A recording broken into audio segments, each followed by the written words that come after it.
আলহামদুলিল্লাহ। আল্লাহ পাকের শুকরিয়া আদায় করছি। আল্লাহ পাক আমাদেরকে কোরআন শোনার তৌফিক দান করেছেন, আলহামদুলিল্লাহ। আচ্ছা, আপনারা বলেন তো, জেন, দুষ্ট জেন আর ভূত প্রেতে যদি আসর করে, তাহলে কোরআন শরীফের কোন আয়াত পড়তে হয়? জি, ওলামারা বলেন না, আয়াতুল কুরসি। কোনটা পড়তে হয় বলেন, কোনটা?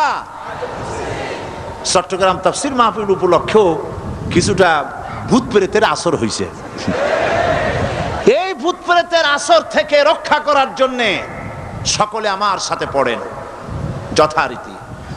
আউযু বিল্লাহি মিনাশ শাইতানির রাজিম। বিসমিল্লাহির রাহমানির রহিম। আল্লাহু লা ইলাহা ইল্লা হুয়াল হাইয়ুল কাইয়্যুম লা তা'খুযুহু সিনাতুন ওয়ালা নাওম লাহু মা ফিস সামাওয়াতি ওয়া মা ফিল আরদ من ذا الذي يشفع عنده إلا بإذنه يعلم ما بين أيديهم وما خلفهم ولا يحيطون بشيء من علمه إلا بما شاء وسع كرسيه السماوات والأرض ولا يؤوده حفظهما وهو العلي العظيم صدق الله العظيم সবাই বলেন সাদাকাল্লাহুল আযীম। আয়াতুল কুরসি, আগে এটার অর্থ করে নেই। আল্লাহু লা ইলাহা ইল্লা হুয়াল হাইয়ুল কাইয়্যুম। আল্লাহ হচ্ছেন তিনি যিনি ছাড়া কোনো ইলাহ নাই, যিনি সার্বভৌমত্বের একমাত্র মালিক। লা তাখুযুহু সিনাতুন ওয়ালা নাওম, যাকে ঘুম এবং তন্দ্রা স্পর্শ করে না। লাহু মা ফিস সামাওয়াতি ওয়া মা ফিল আরদ, আকাশ ও জমিনে যা কিছু আছে সবই তার। মান যাল্লাযী ইয়াশফাউ ইনদাহু ইল্লা বিইজনিহি, কে আছে এমন যে তার কাছে সুপারিশ করতে পারে তার বিনা অনুমতিতে? মা বাইনা আইদিহিম ইয়ালামু মা বাইনা আইদিহিম ওয়া মা খালফাহুম, তিনি সবার অগ্র পশ্চাৎ এর সব কিছুর খবর রাখেন। ওয়ালা ইউহিতুনা বিশাইইম মিন ইলমিহি ইল্লা বিমা শাআ, তার জ্ঞাত বিষয়ের কিছুই মানুষ নিজেদের আয়ত্তে আনতে পারে না। অবশ্য আল্লাহ যদি কাউকে কিছু দিতে চান, ওয়াসিআ কুরসিয়্যুহু সামাওয়াতি ওয়াল আরদ, তার একচ্ছত্র ক্ষমতা এবং কর্তৃত্ব আকাশ এবং জমিনকে পরিব্যাপ্ত করে রেখেছে। ওয়ালা ইয়াউদুহু হিফযুহুমা ওয়া হুয়াল আলিয়্যুল আযীম, আর আকাশ এবং পৃথিবীর রক্ষণাবেক্ষণ করতে গিয়ে আল্লাহ পাক মোটেই ক্লান্তি বোধ করেন না। আর তিনি হচ্ছেন এক মহান শ্রেষ্ঠতম সত্তা। বলি সাদাকাল্লাহুল আযীম।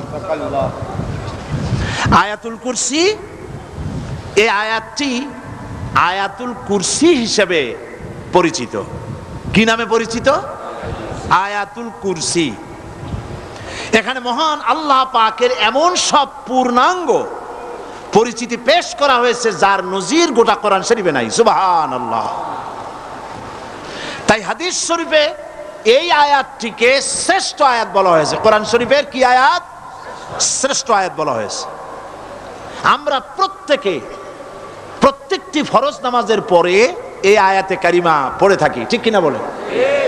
আল্লাহর বলেছেন প্রত্যেক ফরজ নামাজের উপরে আয়াতুল কুরসি যে ব্যক্তি পাঠ করবে, কিয়ামতের দিন আল্লাহ রাব্বুল আলামিন ওই ব্যক্তির ব্যাপারে সিদ্ধান্ত নেবেন, আল্লাহ তাকে জান্নাত দান করে দিবেন। হতে পারে এবার আপনারা কেউ করতে পারেন, বাস ওয়াজ আর না শুনলে চলবে। আয়াতুল কুরসি পড়বো আর জান্নাতে চলে যাব না, বিষয়টা এমন নয়।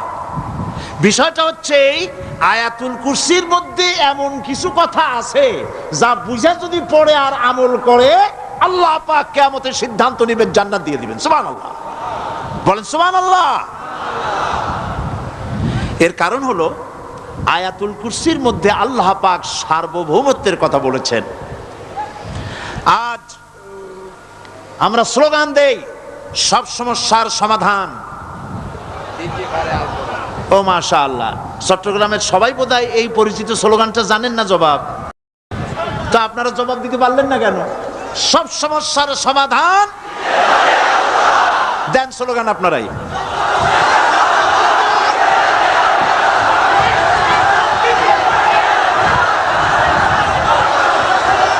এটা শুধু স্লোগান নয়, সব সমস্যার সমাধান দিতে পারে আল কোরআন। এটা শুধু স্লোগান নয়, এটাই বাস্তবতা, এটাই বাস্তব সত্য। আয়াতুল কুরসির মধ্যে রয়েছে একটি জটিল সমস্যার সমাধান, যাকে সহজ কথায় বলা যায় গদি সমস্যার সমাধান। কুরসি মানে হলো গদি। আজকাল গদি নিয়ে কি হচ্ছে টের পাচ্ছে না ভাই? এই গদি নিয়ে টানাটানি হচ্ছে পৃথিবীর সর্বত্র। সার্বভৌমত্বের মালিক কে হবে? এইটা তো আপনারা বলতেছেন, কিন্তু যারা কোরআন জানে না তারা বলে সার্বভৌমত্বের মালিক জনগণ। দেখেন না, ওরা বলে সকল ক্ষমতার উৎস জনগণ। কারা বলে? নেতা নেত্রীরা বলেন সকল ক্ষমতার উৎস। কর না কেন? উৎস জনগণ। এই কথাটা হলো আসলে ভোটারদেরকে পাম্পট্টি দেওয়া, আপনাদেরকে ফুলাইয়া ডানলপ টায়ার বানায়। আপনারা খুব খুশি হবেন সমস্ত ক্ষমতার উৎস তাহলে আমরা। আরে বাবারা, তোমরা সকল ক্ষমতার উৎস যার পেট ভরা ময়লা, নাকের মধ্যে ছাতা, দাঁতে ছাতা, তুমি হবা সকল ক্ষমতার উৎস। আহার, ক্ষমতার ঠেলায় একটা সাপ দেখলে ভয়তে সিট হয়ে পড়ো, সাইকেলের টায়ার বাস্ট হইলে হার্ট ফেল করে। সকল ক্ষমতার উৎস, সকল ক্ষমতার উৎস জনগণ। এই কথা বলা কবিরা গুনাহ, এই কথা বিশ্বাস করা হারাম, এই কথা বিশ্বাস করা শিরক। কারণ সকল ক্ষমতার উৎস জনগণ এ কথা যদি বলা হয় তাহলে কোরআনে কারীমের সাথে কন্ট্রাডিকশন হয়, সাংঘর্ষিক। আল্লাহ পাক কি বলেছেন? আল্লাহ পাক বলেছেন আন্নাল কুওয়াতা লিল্লাহি জামিআ। বলেন আন্নাল কুওয়াতা লিল্লাহি জামিআ। আমার আল্লাহ রাব্বুল আলামিন বলেন, জেনে রাখো নিঃসন্দেহে সকল ক্ষমতার উৎস কেবলমাত্র আল্লাহ রাব্বুল আলামিন। সকল ক্ষমতার উৎস কে? জোরে বলেন আল্লাহ, আল্লাহ, আল্লাহ। তিনি একমাত্র সকল ক্ষমতার উৎস। কোরআন আয়াতুল কুরসি আল্লাহ কোরআনে নাজিল করে সার্বভৌমত্বের মালিক কে হবে সমস্যার সমাধান করে দিলেন। রাসূল করিম সাল্লাল্লাহু আলাইহি ওয়াসাল্লাম মানুষের সার্বভৌমত্ব খতম করে মদিনায় আল্লাহর সার্বভৌমত্ব কায়েম করে তিনি একটি রাষ্ট্র কায়েম করলেন। মদিনার রাষ্ট্রের সার্বভৌমত্বের মালিক কে ছিলেন? আল্লাহ। জোরে বলেন কে ছিলেন? আল্লাহ। মানুষ তখন দেখতে পেল খোদাই সার্বভৌমত্বের ভিত্তিতে যে রাষ্ট্র গঠন হয় সেই রাষ্ট্র মানবতার জন্য কত কল্যাণকর হয়। সুবহানাল্লাহ বিহামদি।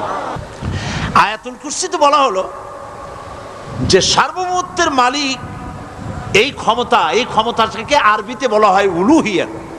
এই ক্ষমতাকে সার্বভৌমত্বের ক্ষমতাটাকে আরবিতে কি বলা হয়? উলুহিয়াত। আর যার হাতে এই ক্ষমতাটা থাকে তাহলে বলে ইলাহ, তাকে কি বলা হয়? আল্লাহ রাব্বুল আলামিন আয়াতুল কুরসির শুরুতে এই কথাটাই বলে দিলেন, আল্লাহু লা ইলাহা ইল্লা হুয়াল হাইয়ুল কাইয়্যুম।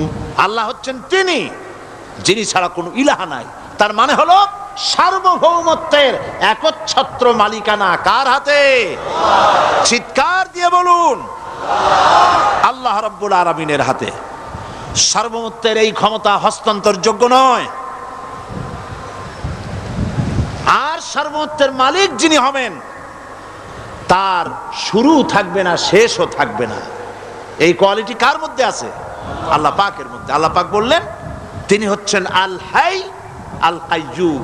তিনি হাইয়ু, তিনি কাইয়ুম, তিনি শাশ্বত, তিনি জাগ্রত, তিনি চিরস্থায়ী, যার শুরুও নাই, যার শেষও নাই। সুবহানাল্লাহ ওয়া বিহামদিহি। এই সার্বভৌমত্বের মালিকানা নিয়ে যারা বসে আছে, যে কোনো মুহূর্তে তার হাত থেকে ক্ষমতা ছিনতাই হয়ে যেতে পারে, পারে কিনা? আর ঘুমায় থাকলে, সার্বভৌমত্বের মালিক দাবি করে যদি ঘুমায় থাকে, ততক্ষণ ভারপ্রাপ্ত বানাবে কারে? এই জন্য সার্বভৌমত্বের মালিক হচ্ছেন আল্লাহ পাক, যাকে ঘুম এবং তন্দ্রা স্পর্শ করে না। সার্বভৌমত্বের মালিকের কোয়ালিটি আল্লাহ পাক বলছেন লা তাখুযুহু সিনাতুন ওয়ালা নাওম। পড়েন সবাই, লা তাখুযুহু সিনাতুন ওয়ালা নাওম। তার ঘুমও নাই, তন্দ্রাও নাই। হযরত মূসা আলাইহিস সালাম আল্লাহ পাকের কাছে একবার প্রশ্ন তুলেছেন, আল্লাহ পাক তুমি নাকি? আল্লাহ বলেন তুমি বিশ্বাস করো না? মূসা আলাইহিস সালাম বলছেন অবশ্যই বিশ্বাস করি। আল্লাহ পাক বললেন বিশ্বাস যদি করো তাহলে বুঝানো যাবে। হযরত ইব্রাহিম আলাইহিস সালাম বলেছিলেন আল্লাহ পাকের কাছে, কাইফা রব্বি আরিনি কাইফা তুহিল মাউতা, হে রব তুমি আমারে দেখাও কেমনে তুমি মৃত্যুকে জিন্দাকে মৃত্যু করো, মৃত্যুকে জিন্দা করো, একটু দেখাও আমারে। আল্লাহ পাক বললেন আওয়ালাম তুমিন, বিশ্বাস করো না? ইব্রাহিম আলাইহিস সালাম সঙ্গে সঙ্গে বললেন বালা। নাম বললেন না। বালা মানেও হ্যাঁ, নাম মানেও হ্যাঁ, কিন্তু একটু বেশ কম আছে। তিনি নাম না বলে বালা বললেন। নামের অর্থ হলো হ্যাঁ, আর না বালার অর্থ হচ্ছে কেন নয়, অবশ্যই বিশ্বাস করি। ওয়ালাকিন লিয়াতমাইন্না কালবি, তবে আল্লাহ তুমি যদি চোখে দেখাও একটু, তাহলে এগুলি একটুখানি লিয়াতমাইন্না কালবি, আমার অন্তরাত্মা প্রশান্তি লাভ করবে যদি চোখে দেখতে পারি। আল্লাহ বলেন তাহলে তোমারে দেখাবো। আল্লাহ দেখাইলেন। মূসা আলাইহিস সালাম যখন বললেন যে আল্লাহ পাক আর মৃত্যুকে চিন্তা করো কেমনে, তুমি ঘুমায় থাকো, না ঘুমায় পারো কেমনে, তোমার নাকি ঘুম নাই, তন্দ্রা নাই। আল্লাহ পাক বলেন বিশ্বাস করো না? বলে আমি বিশ্বাস করি। তো ঠিক আছে তাহলে তোমার দেখাই। বললেন এক গ্লাস পানি নিয়ে আসো। এক গ্লাস পানি নিয়ে এসে দাঁড়িয়ে থাকো।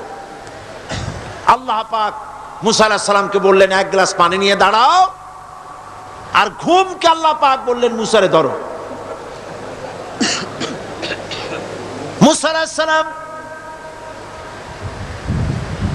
নিদ্রাচ্ছন্ন হলেন, তন্দ্রা এসে গেল, হাত শিথিল হয়ে হাতের থেকে পানি ভর্তি গ্লাস পড়ে ভেঙে চুরমার হয়ে গেল। মূসা আলাইহিস সালাম ভয় পেয়ে গেলেন। আল্লাহ রাব্বুল আলামিন বলেন ভয় পাওয়ার কোনো কারণ নাই, তোমার প্রশ্নের জবাব আমি এভাবেই দিলাম। এক গ্লাস পানি নিয়ে কয়েক মিনিট দাঁড়াইতে পারো নাই, ঘুমের সঙ্গে সঙ্গেই গ্লাস পড়ে ভেঙে গেল। তামাম আকাশ আর জমিন, গোটা সৃষ্টি জগৎ তোমার আল্লাহ পাকের হাতের মুঠার মধ্যে রয়েছে। আল্লাহ যদি ঘুমায় যায় সব শেষ হয়ে যাবে। তামাম সৃষ্টি জগতের ট্রাফিক কন্ট্রোল আল্লাহ কর্তৃক হয়, আর মানুষের যা হয় আল্লাহ পাক তার থেকে সম্পূর্ণ মুক্ত। আল্লাহ পাকের ঘুম নাই, তন্দ্রাও নাই। লা তাখুযুহু সিনাতু ওয়ালা নাওম, ঘুমও নাই, তন্দ্রাও নাই। আল্লাহ পাক সমস্ত রকমের মানবীয় কোয়ালিটি থেকে, গুণ থেকে মুক্ত, মুবাররা, পবিত্র। আল্লাহ রাব্বুল আলামিন সার্বভৌমত্বের একচ্ছত্র মালিক হচ্ছেন আল্লাহ পাক। তিনি ছাড়া কোনো ইলাহ নাই। তিনি পরিষ্কার করে বলছেন আল্লাহু লা ইলাহা ইল্লা হুয়াল হাইয়ুল কাইয়্যুম। সবাই পড়েন আল্লাহু আল্লাহু লা ইলাহা ইল্লা হুয়াল হাইয়ুল কাইয়্যুম। আল্লাহ হচ্ছেন সার্বভৌমত্বের মালিক, তিনি ছাড়া কোনো ইলাহ নাই। এমন একটি আয়াত তাফসীরের জন্য আল্লাহ এনে দিয়েছেন, যেই আয়াতটি বুঝলে পরে দুনিয়াও শান্তি, আখিরাতেও শান্তি। গদি সমস্যার সমাধান হবে, সব সমস্যার সমাধান হবে। আয়াতুল কুরসি এমন আয়াত যা তেলাওয়াত করলে, বুঝলে, আমল করলে কিয়ামতের দিন আল্লাহ পাক তার সম্পর্কে সিদ্ধান্ত নেবেন, জান্নাত দিয়ে দিবেন। সুবহানাল্লাহ ওয়া বিহামদিহি। আউযু বিল্লাহি মিনাশ শাইতানির রাজীম।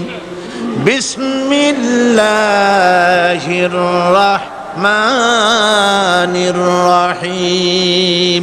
প্রত্যেক অক্ষরে অক্ষরে 10-10 করে নেকি এখন আমাদের নামায় আমলে লেখা হচ্ছে। সুবহানাল্লাহ।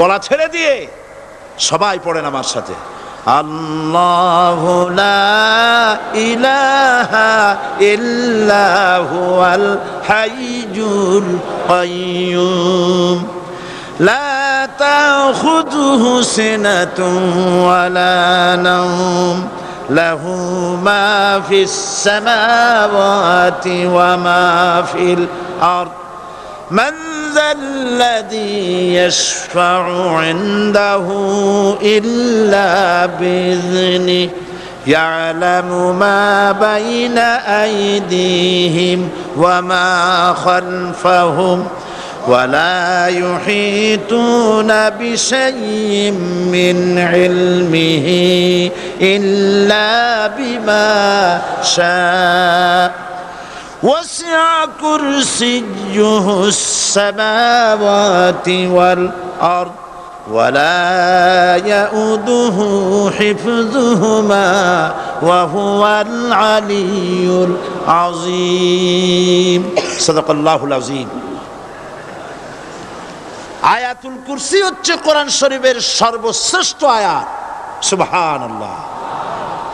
রাসূল বলেছেন আয়াতুল কুরসি হচ্ছে কোরআনে কারীমের সর্বশ্রেষ্ঠ আয়াত। এবং আল্লাহ পাকের তাওহীদের ব্যাপারে, সার্বভৌমত্বের ব্যাপারে এত বিস্তারিত অল্পের মধ্যে আর অন্য কোন আয়াতের মধ্যে ভাবে আসে নাই। এই জন্য আয়াতুল কুরসির এত মর্যাদা। কালকে আরো একটি হাদিস শোনাইছিলাম, বোধহয় নিশ্চয়ই আপনাদের মনে আছে, প্রত্যেক ফরজ নামাজের পরে আয়াতুল কুরসি যে একবার পড়বে, তেলাওয়াত করবে, কিয়ামতের দিন আল্লাহ পাক তার সম্পর্কে সিদ্ধান্ত নেবেন, তাকে জান্নাত দিয়ে দিবেন। সুবহানাল্লাহ কইতে ইচ্ছে করলো না? আলহামদুলিল্লাহ বলবেন না? তার অর্থ হলো এই আয়াতুল কুরসি যদি মানুষ পড়ে আর বোঝে, আর ওই অনুযায়ী যদি আকীদা তৈরি হয়, জীবন তৈরি হয়, তার জীবন জান্নাতের জন্য তৈরি হয়ে যায়। গতকাল আল্লাহ পাকের সার্বভৌমত্বের কথা আমরা আলোচনা করেছিলাম। আলোচনা করব আল্লাহ পাকের পরিচয়। আল্লাহ পাক তিনি কে? আমরা বলি আল্লাহ। আমরা কি বলি? বলেন সবাই, কি বলি? আমি অনেকবার আপনাদেরকে এই কথাটা বলেছি, বোধহয় নিশ্চয়ই মনে আছে। আল্লাহ এই উচ্চারণটা আমাদের অনেকের হয় না, কেউ বলে না আল্লাহ। আল্লাহ পাকের উচ্চারণটা হচ্ছে, আল্লাহ পাকের নাম উচ্চারণ হচ্ছে আল্লাহ। মুখটা একটু গোল হয়ে যাবে, বলেন আল্লাহ আল্লাহ। সুবহানাল্লাহ। পৃথিবীতে বিভিন্ন জাতি তার স্রষ্টাকে, তারা যাকে স্রষ্টা মনে করে, বিভিন্ন নামে ডাকে। কেউ বলে ভগবান, কেউ বলে ঈশ্বর, কেউ বলে পরমেশ্বর, কেউ বলে বিধাতা, কেউ বলে গড। বিভিন্ন নামে লোকেরা এভাবে ডাকে। তো ভগবান বললে তার প্রতিশব্দে স্ত্রীলিঙ্গে কি আসে? বলেন ভগবতী। ঈশ্বর বললে স্ত্রীলিঙ্গে কি আসে? ঈশ্বরী।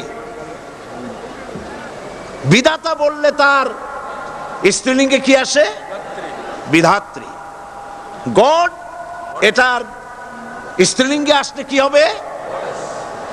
তো প্রত্যেকটি তারা যে ভাষায় আল্লাহকে ডাকে, প্রত্যেকটি ভাষায় স্ত্রীলিঙ্গে একটি প্রতিশব্দ আসে।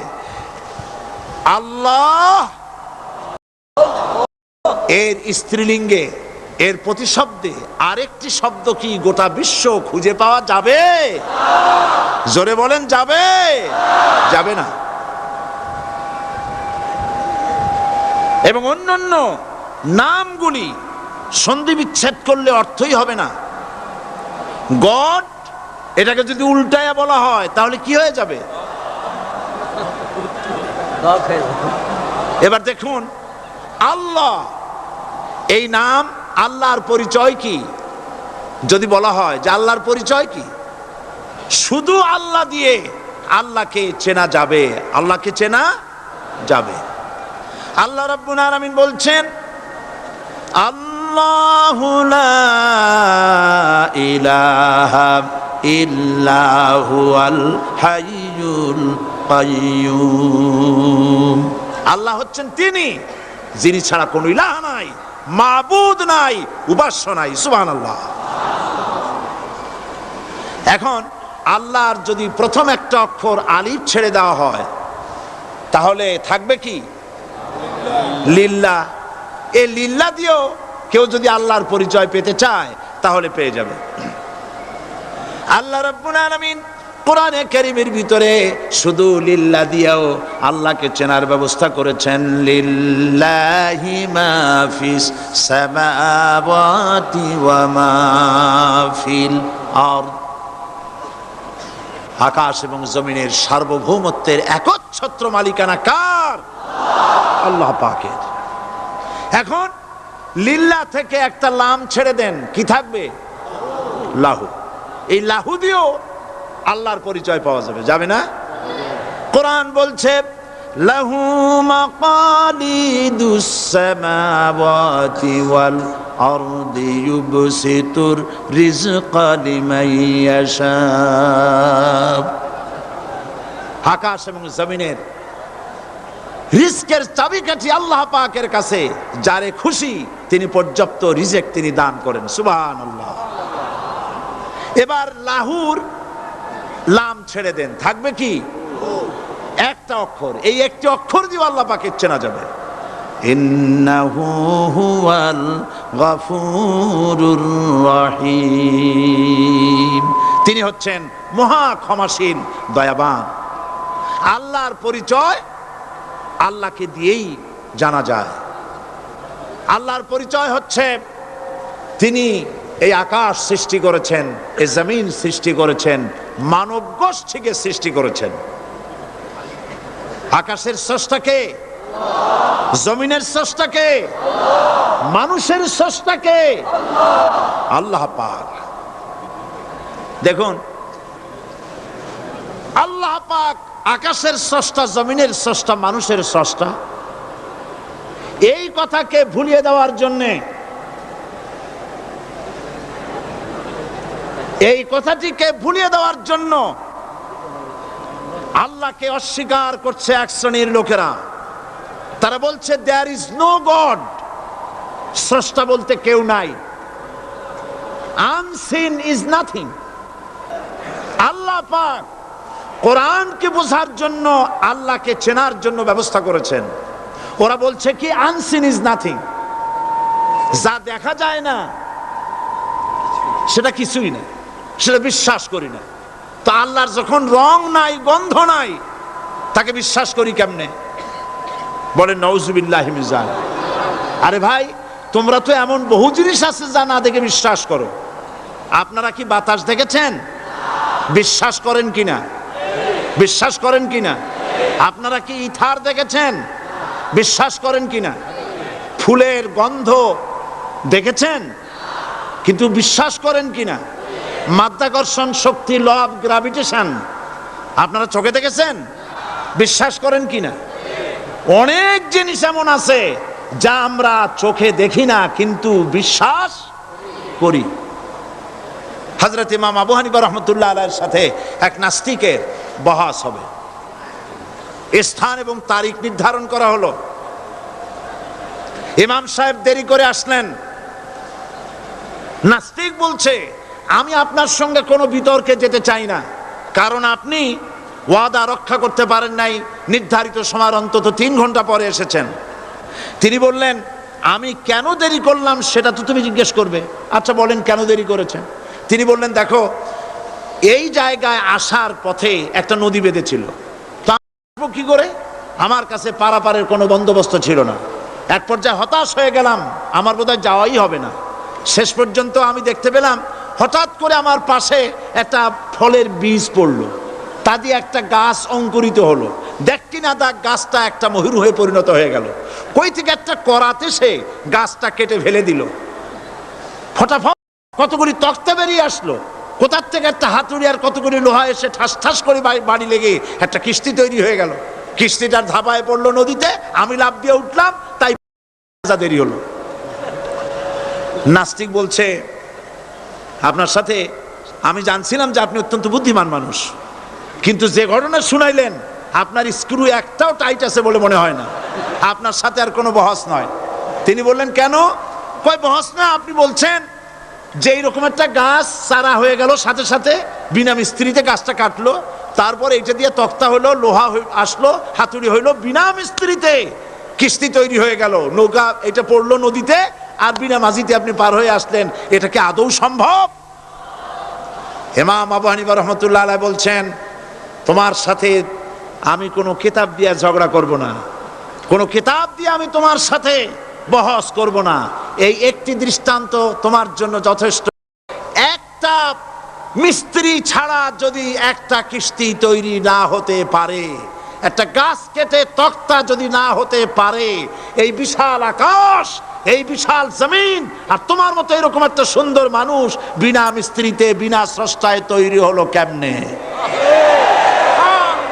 এক কথায় নাস্তিক বলছে, আমার জীবনের ভুল ধরা পড়ল। নাস্তিক বলছে, জীবনের ভুল ধরা পড়েছে, আমি মুসলমান হয়ে গেলাম। লা ইলাহা ইল্লাল্লাহু মুহাম্মাদুর রাসূলুল্লাহ। জোরে পড়েন, লা ইলাহা লা ইলাহা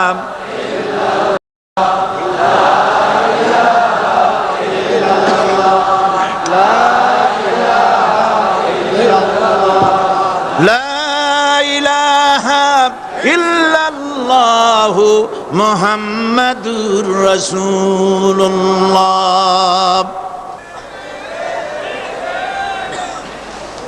আল্লাহ পাক বলছেন, আমি আদম, আমি দাউদ এবং সুলাইমানকে জ্ঞান দান করেছি, ইব্রাহিমকে জ্ঞান দান করেছি। কোরআন শরীফের বহু জায়গায় শুধু জ্ঞানের কথাই বলা হয়েছে। সুবহানাল্লাহ। সুতরাং বুদ্ধিজীবী, এই বুদ্ধিজীবীরা তারা আসল জ্ঞানটা নাই। আসল জ্ঞান কোনটা বলেন? কোনটা? ডক্টর শহীদুল্লাহ মরহুম, আমি অনেকবার বলেছি তার কথা, তাকে জান্নাতুল ফেরদাউস নসিব করুন, বলেন আমিন। ডক্টর শহীদুল্লাহ মরহুম বলতেন তার লোকদেরকে যে তোমরা বিদেশ থেকে অনেক ডিগ্রি নামের আগে আনতে পারো, তোমরা পণ্ডিত, একথা আমি স্বীকার করি, কিন্তু কোরআন শরীফের জ্ঞান যদি না থাকে তাহলে পণ্ডিতের আগে আর একটা শব্দ বসবে, মূর্খ পণ্ডিত। কোরআনের জ্ঞান পাণ্ডিত্যকে পরিপূর্ণ করে দেয়, কারণ ওয়ামা উতিতুম মিনাল ইলমি ইল্লা কালিলা। সুবহানাল্লাহ। আল্লাহ পাক বলছেন, তোমাদেরকে সামান্যতম জ্ঞান দান করেছি। কতটুকুন জ্ঞান? কতটুকুন? সামান্যতম জ্ঞান দান করেছি।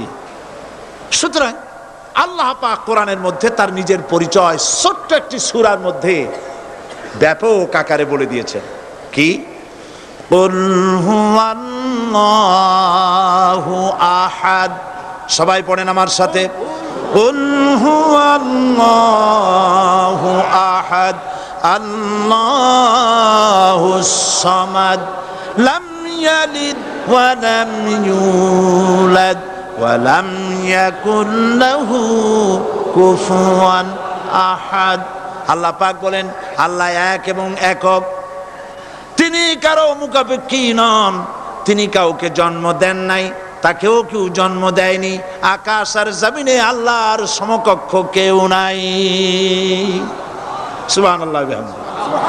তাকে কেউ জন্ম দেয়নি, তিনিও কাউকে জন্ম দেননি, তিনি এক, তিনি ছিলেন, তিনি আছেন, তিনি থাকবেন, তার শুরুও নাই, তার শেষও নাই। সুবহানাল্লাহ।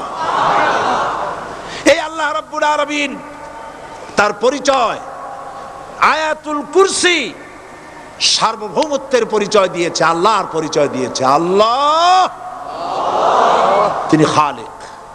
মানব সৃষ্টির এবং পৃথিবীর সৃষ্টির ইতিহাস ঘাটলে মানুষের যদি কিসমত ভালো থাকে তাহলে আল্লাহর সান্নিধ্য, আল্লাহর অস্তিত্ব সম্পর্কে জ্ঞান তাকে আল্লাহ পাক দান করে দেন। সুবহানাল্লাহ। পৃথিবীর সৃষ্টির ব্যাপারে বুদ্ধিজীবীরা কি বলছেন দেখুন। পৃথিবীর সৃষ্টির ব্যাপারে বিজ্ঞানীরা বলছেন যে এই পৃথিবী এরকম ছিল না, তো কি রকম ছিল? এইটা সূর্যের পাশ থেকে একটা উজ্জ্বল শক্তিশালী জ্যোতিষ্ক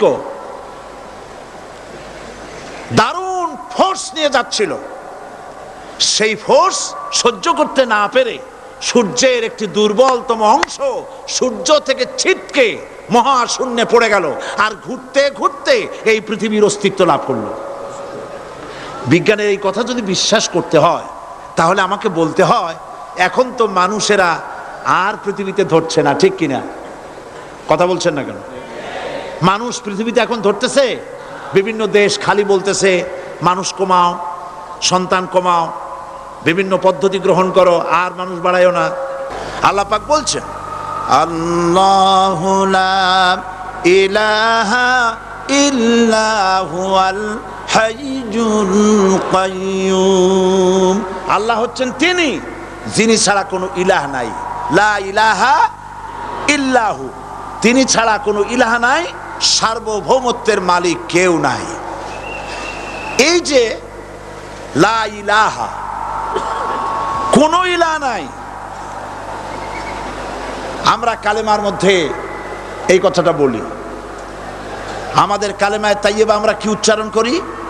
লা ইলাহা ইল্লাল্লাহু মুহাম্মাদুর রাসূলুল্লাহ। জোরে পড়েন লা ইলাহা ইল্লাল্লাহ, লা ইলাহা ইল্লাল্লাহু মুহাম্মাদুর রাসূলুল্লাহ। লা ইলাহা, কোনো ইলাহ নাই। এই দাওয়াত দিয়েছেন দুনিয়ার সমস্ত পয়গম্বর। এইটা কি শুধু রাসূলুল্লাহর দাওয়াত ছিল?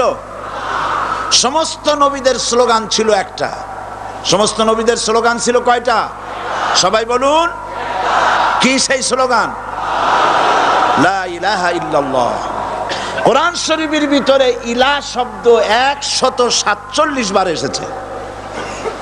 লা ইলাহার অর্থ যদি এই হয় কোনো উপাস্য নাই আল্লাহ ছাড়া, কোনো মাবুদ নাই আল্লাহ ছাড়া, মুহাম্মদ সাল্লাল্লাহু আলাইহি ওয়াসাল্লাম আল্লাহর প্রেরিত রাসূল, তাহলে তো এত ঝঞ্ঝাট হওয়ার কথা ছিল না।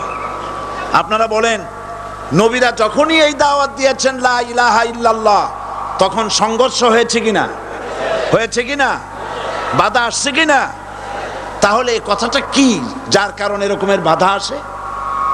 লা ইলাহা ইল্লাল্লাহ, এর চাইতে বিপ্লবাত্মক, এর চাইতে রিভলিউশন সৃষ্টিকারী কথা আল্লাহর আকাশের নিচে জমিনের উপরে আর একটাও হতে পারে না। লা ইলাহা ইল্লাল্লাহ। ইলাহ শব্দের অর্থ শুধু উপাস্য আর মাবুদ নয়। ইলাহ শব্দের অর্থ হচ্ছে আইনদাতা, ইলাহ শব্দের অর্থ হচ্ছে শাসনকর্তা, ইলাহ শব্দের অর্থ হচ্ছে বিধানদাতা।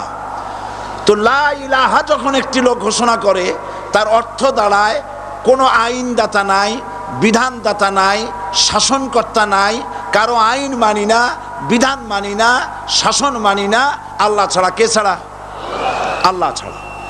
এই কালেমার দাওয়াত যখন পয়গম্বরেরা দিয়েছেন, তখন 3 শ্রেণীর লোকেরা বাধা দিয়েছে। বলেন কয় শ্রেণী? সবাই বলেন। 3 শ্রেণীর লোকেরা বাধা দিয়েছে। লক্ষ্য করুন, 1 নম্বরে বাধা দিয়েছে রাষ্ট্রশক্তি। 1 নম্বরে বাধা দিল কারা? 2 নম্বরে বাধা দিয়েছে ধনাঢ্য ব্যক্তিবর্গ। 3 নম্বরে বাধা দিয়েছে যারা কায়েমি স্বার্থবাদী ধর্মীয় শক্তি। এই 3টি শ্রেণী সমস্ত নবীদেরকে বাধা দিয়েছে। সেই বাধা অতীতে যারা দিত এখন আর দেয় না, নাকি? এখনো দেয়। দেখুন, এই কালেমার দাওয়াত হযরতে মূসা আলাইহিস সালামকে যেদিন আল্লাহ পাক প্রথম ওহী দিলেন, এই দাওয়াত শুধু রাসূল দেন নাই, আল্লাহ পাক বলছেন প্রত্যেক নবী তার জাতিকে এই দাওয়াত দিয়েছেন। কি? আল্লাহ রাব্বুল আলামিন বলেন সকল নবী তার কওমকেই বলে দাওয়াত দিয়েছেন, ইয়া কওমি ইবুদুল্লাহা মা লাকুম মিন ইলাহিন গায়রু। হে সম্প্রদায়, আল্লাহ ছাড়া কোনো ইলাহ নাই, তার ইবাদত করো, তারই দাসত্ব করো, তার গোলামি করো। আল্লাহ পাক মূসা আলাইহিস সালামকে যখন নবুয়াত দিলেন, প্রথম যে ওহী এলো, প্রথম ওহীটাই ছিল ইন্নানি আনাল্লাহ লা ইলাহা ইল্লা আনা ফা'বুদনি ওয়া আকিমিস সালাতা লিযিকরি। নিশ্চয়ই আমি আল্লাহ, আমি ছাড়া কোনো ইলাহ নাই, আইনদাতা নাই, বিধানদাতা নাই, সুতরাং আমার দাসত্ব করো এবং আমার শরণার্থে নামাজকে প্রতিষ্ঠা করো। মূসা আলাইহিস সালামকে আল্লাহ পাক ওহী দিয়ে তাকে পাঠালেন। কোথায় পাঠালেন? আল্লাহ পাক বলেন, ইযহাব ইলা ফিরআউনা ইন্নাহু তাগা। গোটা কওম নাফরমান, আল্লাহর আইন কেউ মানছে না। গোটা কওমের কাছে না পাঠাইয়া আল্লাহ পাক সর্বপ্রথম মূসা আলাইহিস সালামকে দাওয়াত নিয়ে কার কাছে পাঠালেন? ফেরাউনের কাছে। কারণ ফেরাউন হচ্ছে রাষ্ট্রশাসক। ফেরাউন কি? রাষ্ট্রশাসক। হযরতে মূসা আলাইহিস সালাম ফেরাউনের কাছে গেলেন আর দাওয়াত দিলেন, ফেরাউন পড়ে নাও, লা ইলাহা ইল্লাল্লাহ। একটি কথা আপনাদের মনে রাখতে হবে, দুনিয়ার কোন ফেরাউন, কোন নমরুদ, কোন সাদ্দাত, কোন হামান কেউ বলে নাই যে আমি আল্লাহ, আমি রাজ্জাক, আমি খালেক, আমি পৃথিবীর সৃষ্টি করেছি। কথা কেউ বলেছে? কেউ বলে নাই। কি বলেছে তারা? ফেরাউন বলেছে, মা আলিমতু লাকুম মিন ইলাহিন গায়রি, আমি তো জানি না আমি ছাড়া আরো কোনো ইলাহ আছে, এ কথা আমার জানা নাই, সুতরাং আমি হচ্ছি ইলাহ, আর তুমি বলছো লা ইলাহা। তার মানে হচ্ছে ওই সময় পয়গম্বরেরা, আল্লাহর নবীর সাহাবীরা, তারা জানতেন যে আমরা কিসের দাওয়াত দেই, আর যারা শুনতো তারাও বুঝতো কিসের দাওয়াত শুনতেছি। আজ আমার দেশে একই কালেমার দাওয়াত দেওয়া হয়, কিন্তু মানুষেরা বুঝতে পারে না কি শুনতেছি। ভাষা জানার ব্যাপারে, বোঝার ব্যাপারে হলো আসল বিষয়। এটা বুঝাতে গিয়ে আমি মাঝে মধ্যে একটা দৃষ্টান্ত দেই এভাবে। একজনের একটা রেশনের দোকান ছিল, সেই দোকানে তার একটা ময়না পাখি ছিল। আর ময়না পাখিকে কথা শেখানো যায় সেটা তো আপনারা জানেন। জি, ময়নাকে শিখায়েছে যে লাইন করুন, এক এক করে আসুন। ময়না এই কথা শিখেছে। সকালবেলায় যখন রেশনের দোকানে ভিড় পড়ে গেছে, তখন ওই পাখি খাঁচার মধ্যে বসে বলছে লাইন করুন, এক এক করে আসুন। একদিন খাঁচার দরজা খোলা পেয়ে পাখি উড়ে গিয়ে গাছের ডালে বসেছে। আশেপাশে যত পাখি ছিল তারা চিন্তা করলো এই রকমের পাখি তো কখনো দেখি নেই। ময়না তো দেখতে কাকের মতো না, শালিকের মতো না, দেখতে একটা ভিন্ন রকম। ওরা এসে চতুর্দিক থেকে এই নবান্তক, এই যে নতুন এসেছে, ওরে ঠোকরানো শুরু করেছে চতুর্দিক থেকে।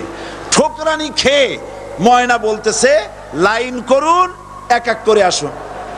এখন ময়না তো বোঝে না যে কি বলতেছি, আর যে পাখিরা ঠোকরাচ্ছে তারাও তো বোঝে না যে কি শুনতেছি। ময়না যদি বুঝতো যে আমি কি বলি, সবাই মিলে ঠোকরায়, তাই জান বাঁচে না, লাইন করে ঠুকরাইনি তো কলজে যাবে, সব ঠোঁটে ঠোঁটে চলে আসে, বুঝে নাই। আমাদের অবস্থা তাই হয়েছে। সুতরাং এই কালেমার দাওয়াত যখন হযরতে মুসা আলাইহিস সালাম দিলেন, ফেরাউন বলল আমি তো জানি না যে আমি ছাড়া আরো কোন ইলা আছে, আইনদাতা তো আমি, তুমি নতুন কোথা থেকে আইনদাতা নিয়ে আসছো? ফেরাউন বলছে দেখো, আমারে বাদ দিয়া যদি অন্য কাউকে ইলা বলে তুমি মানো, আর সেই শিক্ষা যদি যে জাতিকে দাও, তাহলে আমি তোমাকে ধরে লাআজআলান্নাকা মিনাল মাসজুনিন, আমি তোমাকে কারারুদ্ধ করব, আমি তোমাকে জেলখানায় ঢুকিয়ে দেব। রাষ্ট্রশক্তি প্রথম বাধা দিল কারা? বলেন সবাই। সেই বাধা কি ওখানে শেষ হয়েছে না এখনো আছে? আছে কিনা জোরে বলেন। আমি তোমাকে জেলখানায় ঢুকাবো। হযরতে মুসা আলাইহিস সালাম বলেন ফেরাউন রে, জেলের ভয় আমি করি না, আমাকে জেলের ভয় দেখায়া লাভ নাই, আমি আল্লাহ পাকের পয়গম্বর হযরতে মুসা আলাইহিস সালাম। ফেরাউনের দলবল আছে, লোক লস্কর আছে, তার অস্ত্রের অভাব নাই। আল্লাহ রাব্বুল আলামিন মুসা আলাইহিস সালামের কাছে একটা অস্ত্র দিয়া দিলেন, দিছিলেন কিনা? আল্লাহ পাক হযরত মুসা কি বলেছেন, ওয়া মা তিলকা বিয়ামিনিকা ইয়া মুসা, মুসা রে তোমার হাতে ওটা কি? মুসা আলাইহিস সালাম বললেন এটা লাঠি। আল্লাহ পাক বললেন ফেলে দাও লাঠি, লাঠি ফালায় দিলেন, কি হয়ে গেল? হিয়া হাইয়াতুন তাসআ, লাঠি হয়ে গেল। এখন লাঠি পড়ে সাপ হয়ে গেল। সাপ দেখে নবী হোক, ওলি হোক, সাহাবী হোক আর আলেম হোক, সাপ দেখলে ভয় করে না মানুষের? মুসা আলাইহিস সালাম ভয় পাইছেন। আল্লাহ রাব্বুল আলামিন হযরত মুসাকে শোনায় দিলেন, খুযহা ওয়া লা তাখাফ সানুঈদুহা সিরাতাহাল উলা,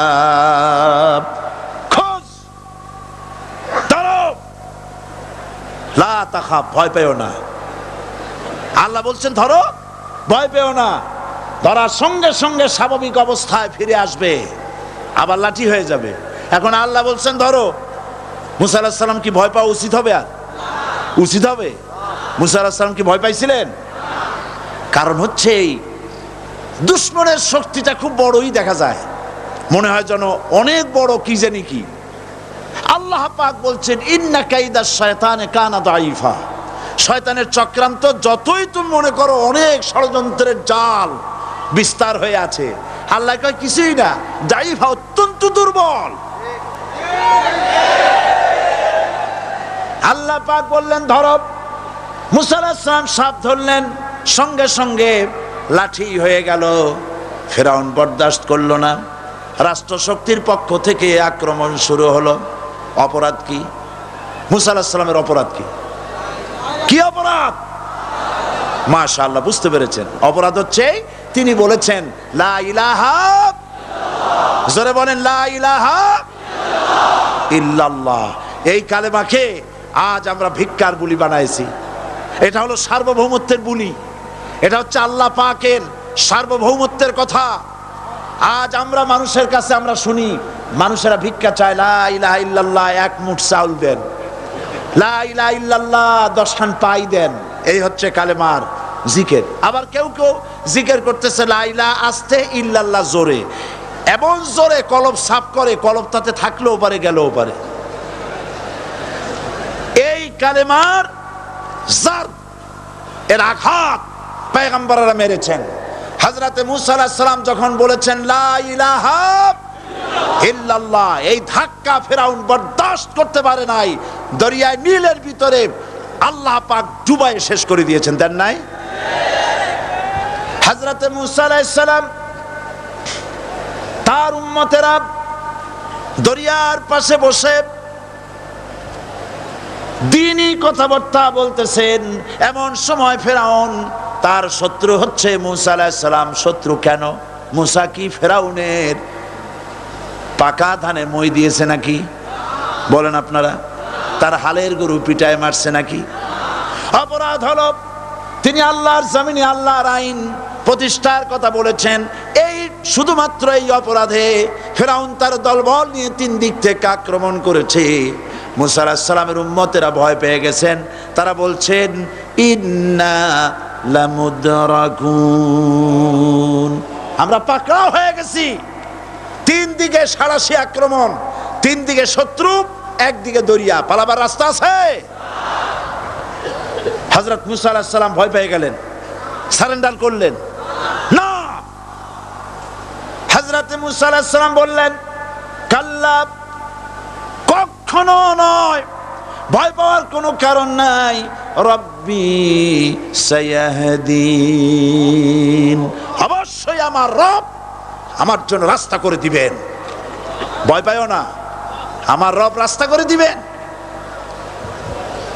আল্লাহ রাব্বুল আলামিন হযরত মুসা আলাইহিস সালামকে অর্ডার করলেন, হাতের লাঠি দিয়া দরিয়ার উপরে আঘাত করো। হযরত মুসা আলাইহিস সালাম দরিয়ার উপর আঘাত করলেন। রাস্তা ছিল দরকার একটার, এক বাড়িতে আল্লাহর হুকুমে লাঠি দিয়ে একটি আঘাত করার সঙ্গে সঙ্গে হযরত মুসার তার সঙ্গী সাথী দরিয়া পার হওয়ার জন্য দরিয়ার মধ্য দিয়ে আল্লাহ 12টা রাস্তা পয়দা করে দিলেন। সে আল্লাহ আছে না নাই? এত আসতে বলেন কেন? ভয় পাওয়ার কারণ আছে? রাষ্ট্র শক্তি বাধা দিয়েছে সমস্ত নবীদেরকে। কেন? নবীদের চরিত্র খারাপ? জোরে বলেন, নবীদের চরিত্র খারাপ? নবীদের চাইতে মাসুম বেগুনাহ উন্নত চরিত্রের মানুষ আল্লাহর আকাশের নিচে জমিনের উপরে আর হয় নাই। তোমরা যে সামনে তাদের পিছনে দৌড়াও, অমুকের সৈনিক, নেতা নেতা করে মরো, এইসব নেতা যাদের পিছনে দৌড়াও, এই নেতাগুলি, আমি জিজ্ঞেস করি আপনাদেরকে, এই নেতাগুলি জীবনে একবারও জেনা করে নাই? এ ব্যাপারে অনুসারীরা আপনারা কি নিশ্চিত? মিথ্যা কথা জীবনেও কয় নাই, প্রতারণা করে নাই, ঠাট্টা করে নাই, বিদ্রুপ করে নাই, মদ খায় নাই, মানুষ হত্যা করে নাই। কিসের নেতা? নেতা হচ্ছেন সেই ব্যক্তি যিনি বলেছেন, ও আমার স্ত্রীরা, ও আমার সাহাবীরা, রাতের আধারে আমার মধ্যে যা আচরণ দেখতে পাও, দিনের আলোতে আমার মধ্যে যা দেখতে পাও, সবগুলি খুলে খুলে মানুষের কাছে বলে দাও। তার নাম বিশ্বনবী মুহাম্মদ রাসূলুল্লাহ সাল্লাল্লাহু আলাইহি ওয়াসাল্লাম।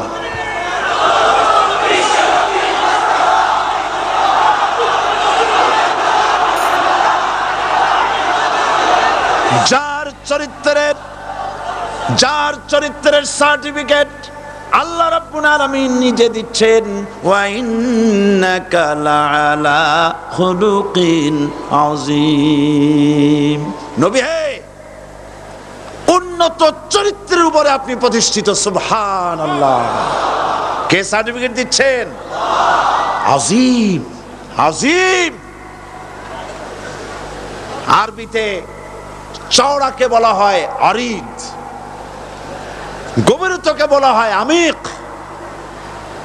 কত প্রশস্ত, যা মাপার কোনো ফিতা নাই, কত গভীর, যা মাপার কোনো যন্ত্র নাই, এইটাকে আরবিতে বলা হয় আজিম। সুবহানাল্লাহ বলতে ইচ্ছে করে না? ও নবী, তোমার চরিত্র এমন যা মাপার মতো যন্ত্র পৃথিবীতে নাই। লা ইলাহা ইল্লাল্লাহ পড়েন সবাই, লা ইলাহা ইল্লাল্লাহ। আপনিও যদি নবীদের মতো সাহাবীদের মতো বুঝা এই কলেমার দাওয়াত দেন, বাধা আসবেই। বোঝাবুঝির ব্যাপার, বুঝতেই সারলো। কত মাহফিল হয় বাংলাদেশে, হয় না? কোনো বাধা নাই, ঠিক কিনা? কত পূজা হয়, পার্বণ হয়, গান হয়, থিয়েটার হয়, গুনাহগার বিবির গান হয়, কত কিছু হয়। কোনো বাধা আছে? তাফসীরের মাহফিলে বাধা। কারণ ওরা বুঝতে পেরেছে এ তাফসীরের মাহফিলে গাজীর গীত হয় না, এ তাফসীরের মাহফিলে আল্লাহর সার্বভৌমত্ব কায়েমের আন্দোলন চলে।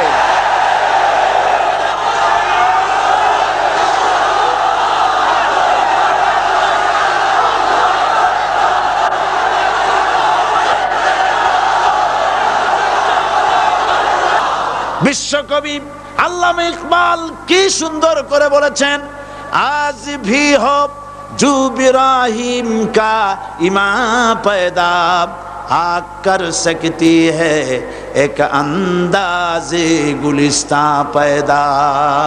ইব্রাহিমের ঈমান যদি আজও কোথাও হয় বিদ্যমান, করতে পারেন অগ্নিকুণ্ডে খুবসুরত এক গুলিস্তান।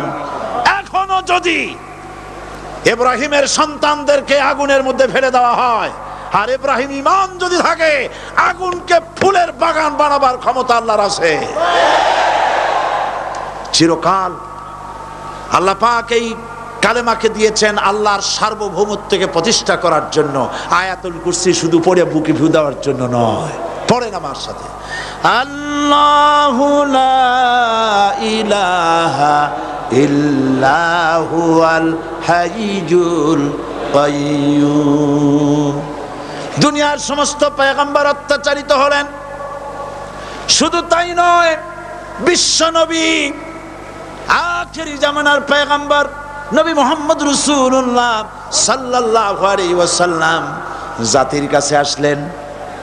তিনি এসে বললেন, ইয়া আইয়ুহান নাস কুলু লা ইলাহা ইল্লাল্লাহ। প্রথম দাওয়াত, প্রথম দাওয়াত। শুনছেন কথা? রাসূলুল্লাহ বলছেন, ও জাতি, আমার রাসূল তো মক্কার রাসূল না শুধু, মদিনার রাসূল না শুধু, আরবি ভাষাভাষীদের রাসূল না শুধু, আমার নবী কি নবী? চিল্লায় বলেন। তাই তিনি বলেছেন, ও বিশ্বের মানবতা, বিশ্বের মানব গোষ্ঠী, যদি মুক্তি পেতে চাও, নাজাত পেতে চাও, উচ্চারণ করো, বিশ্বাস করো, আমল করো, বলো লা ইলাহা ইল্লাল্লাহ। জোরে পড়েন, লা ইলাহা ইল্লাল্লাহ, লা ইলাহা ইল্লাল্লাহু মুহাম্মাদুর রাসূলুল্লাহ। কোরআন কারীমের ভিতরে আয়াতুল কুরসির মধ্যে বলে দিয়েছেন, আল্লাহু লা ইলাহা ইল্লাহু আল হাইয়ুল কাইয়্যুম। প্রাণ খুলে সবাই পড়েন, বসা মানুষ, দাঁড়ানো মানুষ, আল্লাহু লা ইলাহা ইল্লাহু আল হাইয়ুল কাইয়্যুম। আল্লাহ রাব্বুল আলামিন, তিনি ছাড়া কোনো ইলাহ নাই, তিনি সার্বভৌমত্বের মালিক কেউ নাই আল্লাহ ছাড়া। এই কথা মানুষকে ঘোষণা করতে হবে। সুবহানাল্লাহ ওয়ালহামদুলিল্লাহ লা ইলাহা ইল্লাল্লাহ। সুবহানাল্লাহ ওয়ালহামদুলিল্লাহ লা ইলাহা ইল্লাল্লাহ। সুবহানাল্লাহ ওয়ালহামদুলিল্লাহ লা ইলাহা ইল্লাল্লাহ, লা ইলাহা ইল্লাল্লাহু মুহাম্মাদুর রাসূলুল্লাহ। আল্লাহুম্মা আমিন। রব্বানা যালামনা আনফুসানা ওয়া ইন লাম তাগফির লানা ওয়া তারহামনা লানাকুনান্না মিনাল খাসিরিন। সবাই পড়েন আমার সাথে, রব্বানা যালামনা আনফুসানা ওয়া ইন লাম তাগফির লানা ওয়া তারহামনা লানাকুনান্না মিনাল খাসিরিন। রব্বানা যালামনা আনফুসানা ওয়া ইন লাম তাগফির লানা ওয়া তারহামনা লানাকুনান্না মিনাল খাসিরিন। আলোচনায় যদি কোনো ভুল হয়ে থাকে আল্লাহ দয়া করে মাফ করে দাও। রব্বুল আলামিন, আমাদের দোয়া দুরুদি জিকির আজকারে আমাদের আলোচনায় তুমি যে খুশি হয়েছো যতটুকুন তার সবটুকুন বিশ্বনবী মুহাম্মাদুর রাসূলুল্লাহ সাল্লাল্লাহু আলাইহি ওয়াসাল্লামের রূহ মুবারকে পৌঁছায়া দাও রব্বুল আলামিন। तमाम अंबियाए किराम, उलमाए मुतकद्दिमीन, उलमाए मुताखिरीन, सल्फे सालिहीन যারা দুনিয়া থেকে মুমিন মুমিনাত বিদায় হয়ে গেল, আল্লাহ কবরগুলিকে জান্নাতের টুকরায় পরিণত করে দাও রব্বুল আলামিন। এই লক্ষ লক্ষ মুসলমান নরনারী ভিক্ষুকের মতো তোমার দরবারে হাত তুলেছি আল্লাহ গো। আমাদের মধ্য থেকে আমাদের মা বাপ যাদের দুনিয়া থেকে বিদায় হয়ে গেছে, আল্লাহ আমাদের মা বাপের কবরে সওয়াব পৌঁছায়া দাও রব্বুল আলামিন। আত্মীয় স্বজন যদি বিদেশে থাকে, 2 মাস 6 মাস পর চিঠি দিয়া খোঁজ খবর পাওয়া যায়, প্রত্যেক দিন টেলিফোন করে খবর পাওয়া যায়, কিন্তু আমাদের মা বাপ যাদের মারা গেল, বছরের পর বছর যুগের পর যুগ বিদায় হয়ে গেল, কোন হালতে আছে জানি না। আল্লাহ আমাদের মা বাপের কবরগুলি জান্নাতের টুকরায় পরিণত করে দাও রব্বুল আলামিন। আমাদের আব্বা কত মহব্বত করতেন, কত কষ্ট করেছেন আল্লাহ তাআলা আমাদেরকে লেখাপড়া শেখাবার জন্য কত কষ্ট করেছেন, মানুষ বানাবার জন্য কত কষ্ট করেছেন, আমাদের জন্য ঘর বাড়ি বানায়া জায়গা জমি কিনে রেখে সবগুলি থুয়ে খালি হাতে চলে গেছে বাবা। আল্লাহ আমাদের আব্বার রুহের পরে সওয়াব পৌঁছায়া দাও রব্বুল আলামিন। এখন তো আর বাড়ি গেলে নাম ধরে কেউ ডাকে না। আয় আল্লাহ, আমাদের আব্বা যত গুনাহ করেছি জানা অজানা, সমস্ত গুনাহগুলি আল্লাহ তুমি সাইয়াদগুলি হাসানাত দিয়া বদলাইয়া দাও রব্বুল আলামিন। আমাদের জনম দুঃখিনী মা, আয় আল্লাহ মা যা যে হারাইছে সেই বোঝে কি নিয়ামত তার চলে গেছে। আল্লাহ আমাদের মা যার বিদায় হয়ে গেছে, মায়ের কবরটাকে জান্নাতের টুকরায় পরিণত করে দাও রব্বুল আলামিন। মায়ের পেটের ভিতরে বসে 10টা মাস ধরে মায়ের কষ্ট দিছি, তিনি ডেলিভারিতে কষ্ট করেছেন, 2-2.5 বছর বুকের দুধ খেয়ে কষ্ট দিয়েছি, পেশাব পায়খানা করে মায়ের কাপড় চোপড় নষ্ট করে দিয়েছি। মা বিরক্ত হন নাই, থাপ্পড় মারেন নাই, আছাড় দিয়া ফালায় দেন নাই। আল্লাহ মা যাদের মারা গেল মাবুদ, মায়ের কবরটাকে জান্নাতের টুকরা বানায়া দাও রব্বির হামহুমা কামা রব্বায়ানি সগীরা। আমার ভাইয়েরা, আমার মা বোনেরা করুণ ভাবে আল্লাহরে বলেন রব্বির হামহুমা কামা রব্বায়ানি সগীরা, রব্বির হামহুমা কামা রব্বায়ানি সগীরা। রব্বানা তাকাব্বাল মিন্না ইন্নাকা আনতাস সামিউল আলিম ওয়া তুব আলাইনা ইন্নাকা আনতাত তাওয়াবুর রহিম। সুবহান রাব্বিকা রাব্বিল ইজ্জাতি আম্মা ইয়াসিফুন ওয়া সালামুন আলাল মুরসালিন ওয়ালহামদুলিল্লাহি রাব্বিল আলামিন। ওয়াজআল আখিরা কালিমাতিনা ইনদাল মাউত লা ইলাহা ইল্লাল্লাহু মুহাম্মাদুর রাসূলুল্লাহ। আসসালামু আলাইকুম ওয়া রাহমাতুল্লাহ।